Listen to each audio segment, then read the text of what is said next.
ورحمۃ اللہ وبرکاتہ.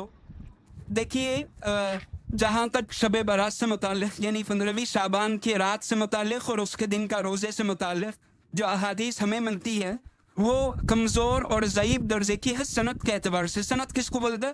یعنی جو راوی کا مطلب جو نریٹ کر رہے یعنی اللہ کے نبی صلی اللہ علیہ وسلم کی ایک بات ہے اس کو نریٹ کرنے والے اگر اوتھینٹک ہے ثقہ ہے قابل قبول ہے تو وہ بات بھی اللہ کے نبی صلی اللہ علیہ وسلم کی قابل قبول ہوتی. ظاہر سی بات ہے کہ اسلام اس بات پر توجہ دیتا کہ آپ جو بات سن رہے اس کی تحقیق بھی کرو کہ وہ واقعتاً سچ ہے یا نہیں. تو نبی صلی اللہ علیہ وسلم کی سچی بات ہو اور اس کو بیان کرنے والا بھی سچا ہو یہ بھی ضروری تھا اس وقت جب محدثین حدیث کو لیتے تھے کسی سے. تو اس وقت میں جہاں تک شب برات کے متعلق احادیث ہے اللہ کے نبی صلی اللہ علیہ وسلم کا فرمان ہے اذا كانت لیلۃ النصف من شعبان فقوموا لیلها وصوموا یومها.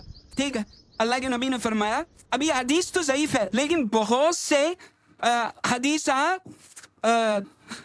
اس مضمون اس ٹاپک سے متعلق آئے ہوئے ہیں اگرچہ سب اپنے اعتبارات سے کمزور ہے ضعیف ہے اس کی اوتھینٹسٹی کے اعتبار سے لیکن پھر بھی چونکہ بہت کثرت کے ساتھ ہی احادیث مروی ہے تقریباً 10 صحابہ کرام سے یہ روایت شب بارات سے متعلق 15ویں شعبان کی رات اور اس کے روزے سے متعلق منقول ہے. اس وجہ سے ہمارے جو اسلاف ہمارے جو اکابرین ہیں ان کا مسلک ان کا منہج اس رات کے متعلق اور روزے کے متعلق یہی ہے کہ یہ رات بالاتفاق مغفرت کے لحاظ سے مغفرت کے اعتبارات سے اور اسی طریقے سے اللہ تعالیٰ کی خاص عنایت خاص رحمت کا نزول ہونے کے اعتبار سے اور بندوں کے اگلے سال تک کے تقدیر کے متعلق جو بھی فیصلے ہیں اس کو فتحیت کے ساتھ فرشتوں کے حوالے کر دینے کے متعلق اور اسی طریقے سے اس رات میں بنو کلب کے بکریوں کے بالوں کے بقدر لوگوں کی مغفرت کرنے کے متعلق بھی احادیث مروی ہے اگرچہ کمزور درجے کی ہے لیکن چونکہ ان روایات کی کثرت اتنی زیادہ ہے کہ وہ درجہ حسن تک پہنچ جا سکتی اور وہ قابل تسلیم ہے. ٹھیک ہے, فیبریکیٹڈ حدیثہ نہیں ہوتی ہے. فیبریکیٹڈ جس کو بولتے موضوع حدیث وہ الگ ٹاپک ہے وہ تو موضوع حدیث تو نہیں ہوتی ہے. ہاں البتہ ضعیف حدیث ہے لیکن اس سے بالکل یہ کہنا کہ بھائی اس رات کی کوئی فضیلت ہی نہیں ہے یہ بھی غلط ہے.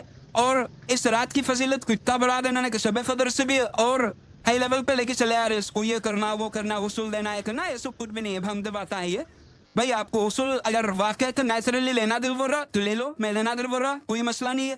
جمعہ کا غسل مسنون ہے عیدین کا غسل مسنون ہے ما بقیہ یہ در حقیقت یہ رات فضیلت کے اعتبار سے ثابت ہے لیکن اس میں کوئی خاص عمل کوئی خاص طریقے سے عبادت کرنا یہ ثابت نہیں ہے. صرف عبادت کرے نفر عبادت پڑھے صلاۃ التسبیح پڑھے تلاوت قرآن کریم ذکر و اذکار کی کثرت اور بہت سے وقت اگلے دن کا روزہ رکھنا یہ مستحب سنت بھی نہیں ہے.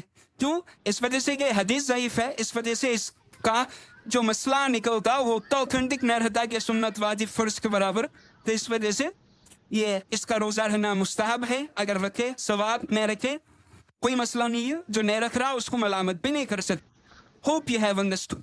وعلیکم السلام ورحمۃ اللہ وبرکاتہ.